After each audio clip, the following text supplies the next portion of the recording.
Abogado penalista Edilberto Vanegas Holguín, representante judicial de víctimas y empresas de Calarcá ante Multipropósitos. Bienvenido a los micrófonos de la revista El Marqués. Marleni, buenas tardes, ¿cómo estás? Muchas gracias por esta invitación que me estás haciendo. Doctor, en días pasados la SAE intervino a Multipropósitos. Cuéntenos qué ha pasado desde esa fecha al día de hoy. A ver, este es como la parte inicial de la parte final del tema multipropósito. Desde 2016 fui convocado por la alcaldesa entonces para que empezara a hacer un seguimiento del caso de multipropósito. Allí me dediqué a buscar información financiera, información bancaria de lo que estaba pasando con los fondos de multipropósito y se logró establecer la falsa creación de una empresa que se llamaba Consorcio Petar 2015, donde se giraron unos dineros, aproximadamente 3.800 millones, dinero que fue objeto de un hurto, de un robo, fue objeto de todo, y con eso se defraudaron los intereses, creo que de Calarcá, porque en teoría eso se defraudaron los intereses de multipropósito, pero en verdad se sacaron fueron los dineros del municipio de Calarcá.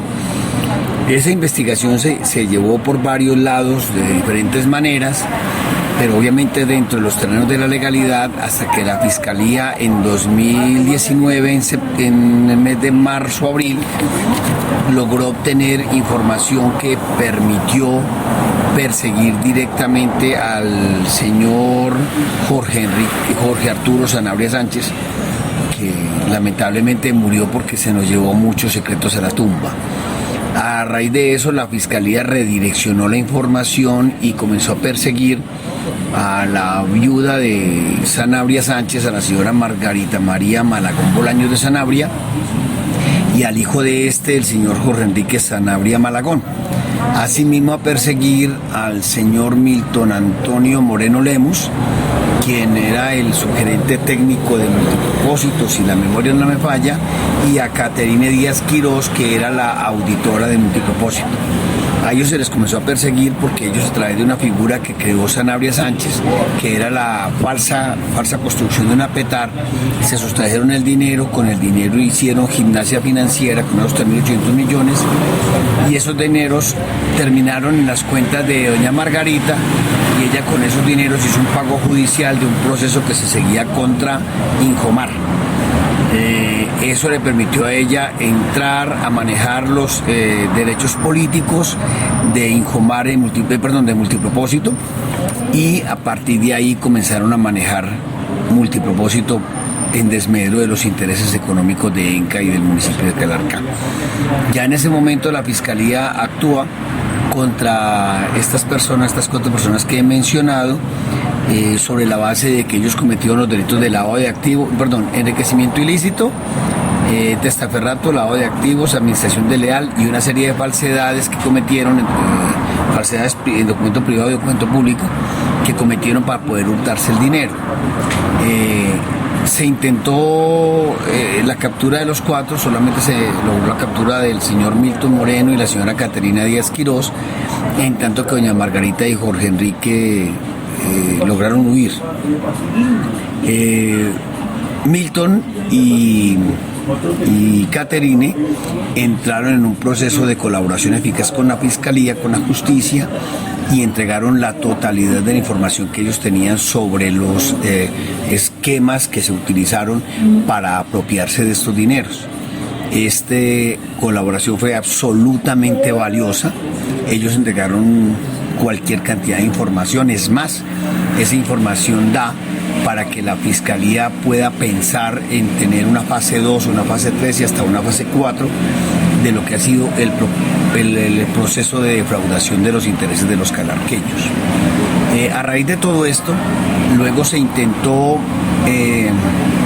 unas medidas cautelares de orden judicial para entrar a buscar el embargo de los intereses societarios de doña Margarita y don Jorge Enrique, y se lograron los intereses económicos, más no las cuotas políticas, es decir, la administración de las acciones, y por esa razón la Fiscalía, cuando vio que por ese lado judicialmente no se estaba logrando ese propósito, optó por buscar que por extinción de dominio, habida consideración que están de por medio de los delitos de extinción, de los delitos de enriquecimiento y lavado de activos, se lograra ocupar los intereses económicos y políticos de Injomar en multipropósito.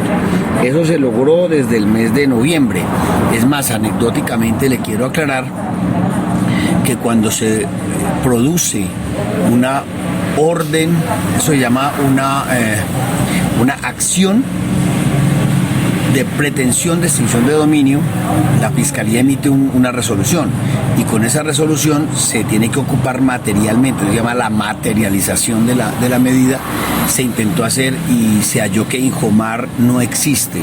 Injomar es una sociedad de papel, solamente está en papeles. Entonces no se pudo materializar esa acción y hubo que esperar hasta que las medidas quedaran inscritas en el folio de matrícula mercantil. Ya inscritas en el folio de matrícula mercantil, se optó por perseguir esos derechos y se solicitó la intervención de la SAE, que es la Sociedad de Activos Especiales, que es la encargada de perseguir los bienes de las personas que están involucradas en procesos de extinción de dominio.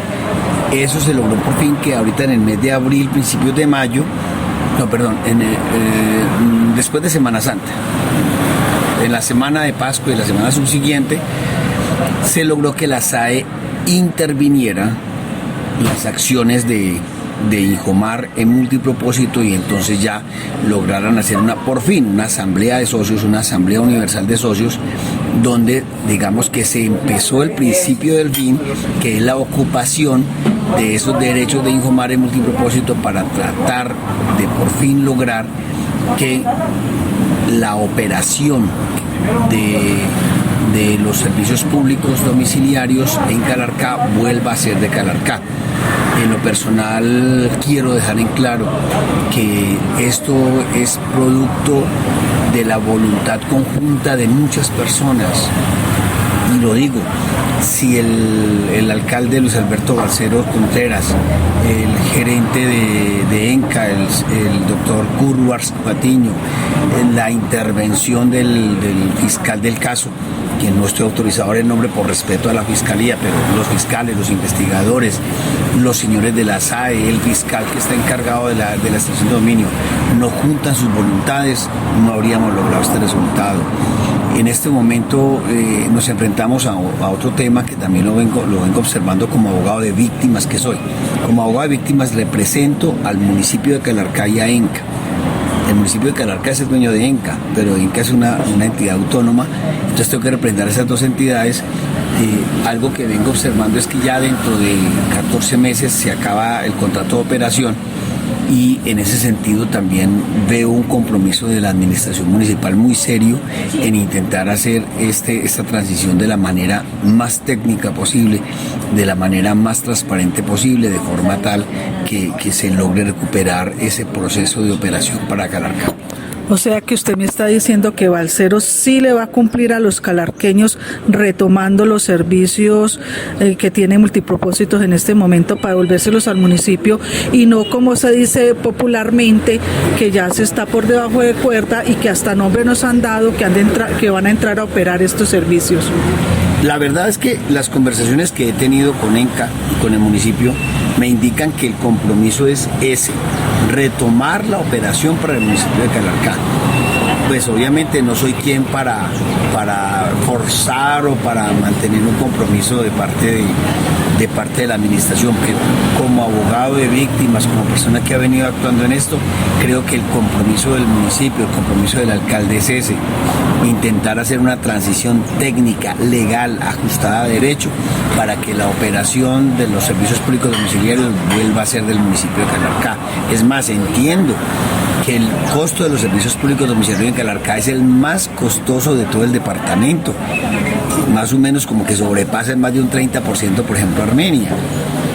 Y eso ha sido lamentablemente el producto o la consecuencia del robo continuado que han sufrido las arcas del municipio, y creo que en ese sentido el alcalde Balcero Contreras ha asumido un compromiso, y por lo menos en lo que he visto puedo asumir que él va a cumplir. Milton Moreno y Caterine Díaz entregaron documentos a la fiscalía, al juez, al que lleve el caso. ¿Por qué no se ha seguido este proceso y habemos muchos calarqueños o inquietudes que nos llegan a este medio de comunicación que se pueden vencer los términos? Usted extra micrófono me dijo que no, pero quiero que quede como hablado, que usted nos explique a los calarqueños por qué me dice que no hay vencimiento de términos. A ver, es que el proceso de vencimiento de términos es una locura en derecho procesal penal. Los términos dan para dos lugares: para prescripción de la acción penal y para libertad. La prescripción de la acción penal está muy lejos, porque los delitos por los que están procesadas estas personas son penas de más de 20 años. Ellos fueron imputados en el año 2019, es decir, a esta altura le están faltando 9 o 10 años para prescribir. Y el vencimiento de términos para la libertad es un hecho que no se presentó en el caso de Milton ni en el caso de Caterine. Ellos obtuvieron la libertad como una compensación de la denominada justicia premial que ellos recibieron a cambio de la colaboración y el aporte de información que dieron a la Fiscalía. Obviamente que para obtener esa libertad interviene un juez de la República, pero solamente esa petición de la Fiscalía, y la Fiscalía fue la que valoró la información que ellos entregaron, y esa información es la que hoy en día nos permite afirmar que tranquilamente la Fiscalía tiene para iniciar fase 2, 3 y 4 en el caso multipropósito. Obviamente que no estoy autorizado para decir de qué tratarían esas fases, pero es que este es un proceso de robo continuado, un proceso en el que hay involucradas muchas personas, no solo del municipio, sino del departamento. Doctor Manegas, en días pasados se reunieron los socios y nombraron una junta directiva. Cuéntenos cómo quedó conformada esta junta directiva y qué se propone esta junta directiva hacer con multipropósitos. Es que en ese caso hay un fenómeno muy raro, es decir, a mí me causó mucha gracia porque pues yo no sé derecho societario, no sé derecho civil, yo soy penalista puro, pero a mí me causaba mucha gracia jurídica que hubiese una junta directiva de una persona. A mí me parecía muy gracioso ver que eso no sucede sino en Calarcá.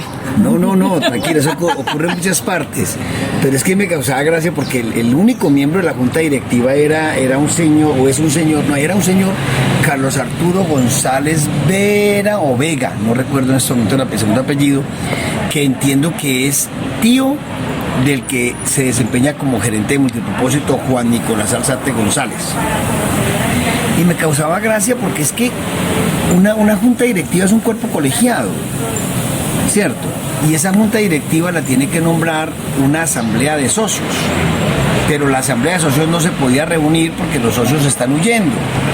Es decir, eso tiene todas las aristas tragicómicas que uno se puede imaginar. Entonces, ¿cuál era la pelea nuestra? Lograr que la Fiscalía y la SAE lograran entrar allí. Cuando por fin se logró entrar, se hizo lo que se llama una Asamblea Universal de Socios. Y esa Asamblea Universal de Socios, donde estaba la SAE y estaba ENCA, entonces nombraron una junta directiva, que era, puedo incurrir un error porque no me sé los nombres, pero era el presidente de la SAE, el vicepresidente de la SAE, un señor, un abogado que es como experto en lo que es el sistema operativo de la SAE, el gerente de ENCA y un señor Moreno, César Moreno, que es como un delegado del alcalde, porque pues a fin de cuentas el ENCA es de la alcaldía. Luego se hizo una segunda junta directiva y entonces se quedó el presidente de la SAE, el vicepresidente de la SAE y el auxiliar de la justicia, que es el que está manejando, llamémoslo así, el embargo y secuestro de las acciones de Infomar se quedó en esa junta directiva, más el gerente de ENCA, más el señor César Moreno, que no lo conozco, es decir, no sé quién es.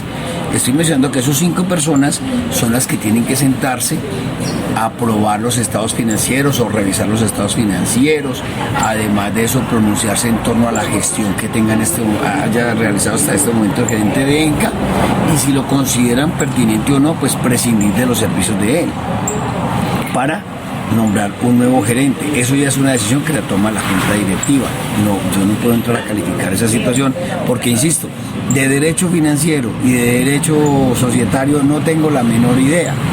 Lo único que digo es que si han ocurrido una serie de cosas que parece que están ocurriendo, sería muy bueno entrar a tener esa información.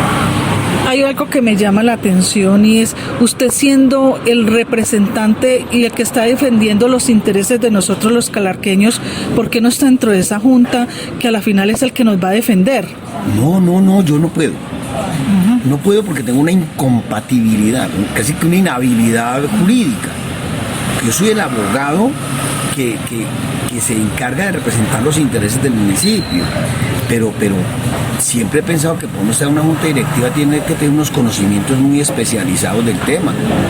E insisto, yo de derecho societario no tengo ni idea, y de derecho financiero no tengo ni idea como para sentarme en una junta directiva a tomar decisiones. Es que ser miembro de una junta directiva es un tema muy serio, es un tema de mucho compromiso. O si no, mire la junta de Reficar, por ejemplo, los problemas que están toda esta gente. No, ahí tiene que sentar gente técnica, gente capaz, gente que tenga el conocimiento aplicado para ser de una junta directiva. Es más, a mí me llegan a ofrecer eso y salgo corriendo, renuncio a todo porque yo no soy capaz de eso. Yo no. Bueno, llega Rodrigo Vallejo al revisor fiscal de Multipropósitos, dice que llega gracias a esta junta. Cuéntenos cómo llega Rodrigo Vallejo allí, como a cuidar nuestros intereses.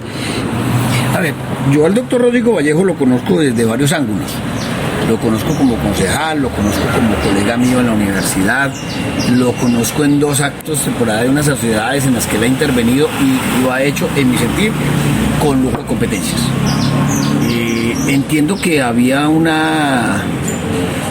como una consideración de parte de ENCA que el revisor fiscal como que no estaba siendo lo suficientemente competente. Había como una gran insatisfacción de parte de ENCA en la gestión que venía haciendo el anterior señor el anterior contador encargado de la revisoría fiscal de Multipropósito, y precisamente en el nuevo esquema con la nueva junta directiva se procedió al cambio de ese revisor fiscal, porque creo que a través de ese cambio es que se empiezan a obtener verdaderas informaciones de lo que en realidad está pasando al interior del Multipropósito. Para mí el doctor Rodrigo, insisto, además de colega en muchos lados los conozco, creo que este es el principio para empezar a ver la realidad de lo que está pasando al interior de Multipropósito. Bueno, se cumplen los meses, se le acaba el contrato a Multipropósitos. ¿Qué va a pasar con esas deudas que tiene Multipropósitos? Y la SAE, que hay otra pregunta que nos hacen mucho, ¿sí entregan a Multipropósitos o qué pasa ahí con la SAE? No, a ver, vamos a aclarar ese punto. La SAE tiene que administrar los bienes de unos socios que cometieron unos ilícitos que fueron parte de la defraudación económica de Multipropósito, de ENCA o del municipio. Pero aquí esto hay que partirlo en 2. Se están persiguiendo 3.800 millones más intereses que se robaron de acá. Ese dinero lo estamos persiguiendo a través del auxiliar de la justicia que tenemos. Si se logra la condena de doña Margarita o don Enrique, hay que pedir la liquidación de la cuota parte de ellos en Multipropósito para que esa regrese a ENCA. Ya la otra parte la tiene que liquidar la Sociedad de Activos Especiales, donde entrarán todos los acreedores de multipropósito a reclamar lo que se debe. Entonces entiendan, aquí hay una parte que Injomar le debe al municipio de Calarcá, y hay otra parte que Injomar tiene, que es la parte con la que tiene que responderse frente a los acreedores. Así lo entiendo. Créeme que, insisto, yo esto de financiero no me meto, pero es más o menos la estructura que se le ha dado a la intervención de este abogado Alberto Vanegas en el proceso penal. Bueno, doctor, si ya me han dicho que próximamente habrá una reunión de junta directiva y que se tomarán otras decisiones, espero que podamos seguir contando con usted para que nos siga contando a este medio qué es lo que está sucediendo. Otro tema que quisiera tocar con usted, y usted es el vocero oficial de la revocatoria del mandato del alcalde de Armenia, José Manuel Ríos.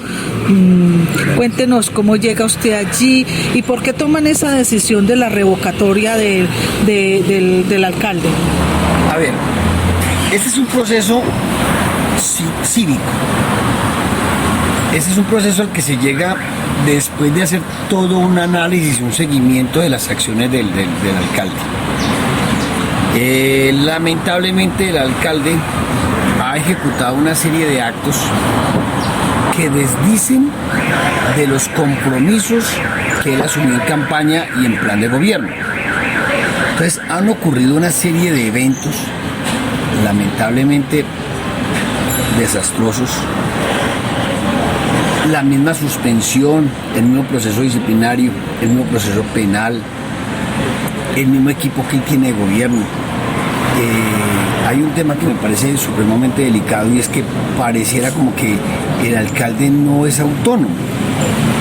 Es más, de las cosas que más nos llamaron la atención en el caso del alcalde es que en su equipo de gobierno tiene un poco de personas que no son de Armenia. Es más, el día de la audiencia pública se le mostraron mucha serie de situaciones que él ha dejado al garete. Los ancianos.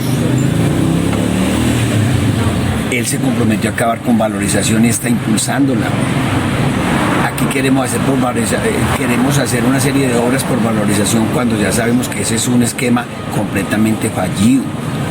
Él, por ejemplo, me echó en cara que yo he trabajado en muchas ciudades que no son de Armenia, pero es que he trabajado en el orden nacional. Pues claro, doctor, usted es fiscal del Quindío, de Cúcuta, de varias partes. Es que yo he sido juez, fiscal, procurador. Yo he trabajado... Claro, y en esas dignidades se viaja mucho. Sí, pues en el nivel nacional, pero es que aquí lo estoy pidiendo es, hombre, ¿cómo es que traen a una persona, no voy a dar nombres para no herir a nadie, a una persona que no conocía bien cómo se desplazaba en Armenia, y lo traen aquí a manejar unos temas en Armenia de un nivel muy alto? Entonces yo me pregunto es eso, ¿por qué? Entonces, un grupo de personas, más o menos unas 20 o 22 personas, nos veníamos reuniendo desde el año pasado, veníamos hablando del tema. Cada uno a su manera hizo una especie de consultas cívicas, de consultas comunitarias, y después nos reunimos y nos dimos cuenta que la gran mayoría de la sociedad de Armenia está descontenta con la labor ejecutiva que ha hecho el alcalde. Entonces, por eso conformamos un equipo. Es más, ese equipo, ese comité, se conformó de una manera tal que respondiera a todas las líneas ideológicas y políticas de la ciudad. Aquí no es ni uno, ni otro, ni otro. Es más, de mi parte, nadie me puede echar en cara que yo pertenezco a movimiento A, movimiento B, movimiento C. Esto es una acción cívica. Lo he dicho y lo reitero.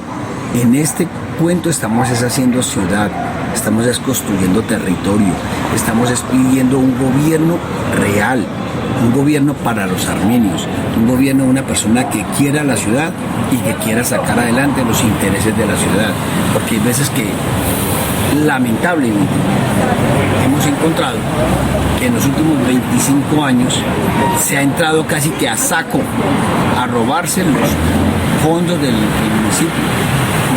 Lamentablemente esa ha sido la constante. Nosotros estamos viendo de manera casi que no podemos hacer nada con ella, que la corrupción está campeando. Entonces es como un grito, es una reacción. En su momento dije, es un hartazgo con quienes están manejando los intereses del municipio. Doctor, me declaro culpable desde ya. Yo siempre he dicho que una revocatoria de un mandato de un alcalde es más el daño que se le hace al municipio. No sé si esté equivocada, pero yo quiero preguntarles, estas revocatorias a la final, si llegan a tener un término que le llene a la comunidad que firmó para que se hiciera esta revocatoria, o nunca pasa nada, porque en Colombia solamente tenemos en cuenta que ha sido una donde sí ha pasado y ha habido nuevas elecciones. De lo contrario no pasa nada. ¿No cree que es una forma como de dilatar más una alcaldía? Todo lo contrario. A ver, los mecanismos de participación democrática tienen esa característica, y es que tiene que haber quien en una ciudad reaccione contra el estado de cosas contrarias a los intereses de la ciudad. Nosotros no estamos por molestar a José Manuel Ríos Morales, creo que es porque es él, no. Estamos molestos con la gestión que él está haciendo. Molestos no, estamos descontentos, porque es que las cosas que él viene haciendo son contrarias a su programa de gobierno y son contrarias a lo que cualquier ciudadano quiere para su pueblo. Entonces, la única manera de mostrar el descontento es o salir a protestar o iniciar un proceso de revocatoria. Lamentablemente ese proceso de revocatoria nos lo empantanaron con la bendita pandemia. Nos metieron en el cuento que si vamos a salir a recoger firmas vamos a violar los protocolos de bioseguridad. Y como le he explicado hasta la cansancio, carachas, para una firma se le entrega un guante de plástico al que va a firmar y hasta se le regala el lapicero, y ese va y coloca los datos en la planilla y hasta luego, y ya, cambio de guardia. Simple y llanamente nos lo empantanaron. Es más, en lo personal fui a Bogotá a pelear el tema con otro grupo de personas que están con revocatorias a nivel nacional, y eso vimos que lo tenían ahí entre el Ministerio de Salud y la Registraduría, y en 2 días de gestión logramos como sacar el tema adelante. ¿Qué ocurrió después? Vino aquí a la Registraduría Municipal y la Registraduría Municipal le pidió al alcalde que se digne responder si se va a declarar impedido o nos va a controlar el cumplimiento de los protocolos de bioseguridad.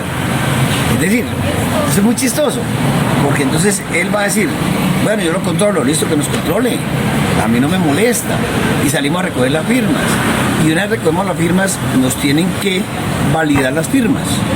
Por eso nuestra intención es conseguir 15.000 o más firmas, de forma tal que logremos las 9.800 firmas que necesitamos para ir a la consulta. Es más, al paso que vamos, y esto ya es irremediable, la recolección de firmas y la validación de las firmas va a terminar cuando estemos en el debate electoral del año entrante, y nos están haciendo un favor, y le voy a explicar por qué. Si en tiempos reales hubiéramos recogido las firmas y las hubiéramos presentado a validación, nos habría tocado la consulta como en el mes de noviembre de este año. ¿Y ustedes se imaginan cuánto se necesita para llevar 50.000 electores en época fría? En cambio, en plenas elecciones vamos a llevar ¿cuántos? 100.000, 200.000 electores. ¿Cuántos de ellos van a optar por hacer la consulta? No sabemos, eso es una incógnita. Pero ya se nos alivia un problema. Y es más, muy sencillo. Si nosotros estamos denunciando actos de corrupción en esta alcaldía, que eso nos tiene descontento, y actos de incumplimiento, simple y llanamente vamos a llegar a decir, bueno, el que esté en contra de la revocatoria está con la corrupción, y el que esté con la revocatoria está en contra de la corrupción. Sencillo. Es decir, a nosotros nos están haciendo un favor dilatando esto, y es irremediable, porque la registraduría no va a ser tan tonta, creo, pues, de hacer un acto electoral en enero y otro acto electoral en marzo. van a juntar todo. Entonces aquí también creo que a su manera los que han dilatado esto se están haciendo el harakiri. Bueno, doctor, estaremos pendientes de todos estos temas tan interesantes porque no sabía que tenían bastantes temas para tocarlo. Tocaremos en otra ocasión el tema de la Universidad del Quindío, que también sé que ya está llevando el proceso. Queda pendiente ahí. Doctor, muchas gracias por aceptar esta invitación a los micrófonos de la revista El Marqués y decirle que los jueves son jueves de la revista El Marqués de 5 a 6 de la tarde por la Cuyabra Radio. Muchas gracias, Marlene, nuevamente por la invitación. Y te digo, lo de la Universidad del Quindío sí que es un dolor. Ese es otro tema en el que estoy metido en una discusión no, una polémica desde el año 2016 también, cuando por ahí en el mes de diciembre me invitaron a que defendiera a alguien y pedí la información de por qué esa persona estaba metida en el problema y recibí 1,08 m de altura de información. Me la leí toda y me di cuenta los serios problemas que está pasando en la Universidad. Bueno, próximamente tendremos al doctor hablando de este tema. Gracias, doctor. A ti, muchas gracias. Buena tarde.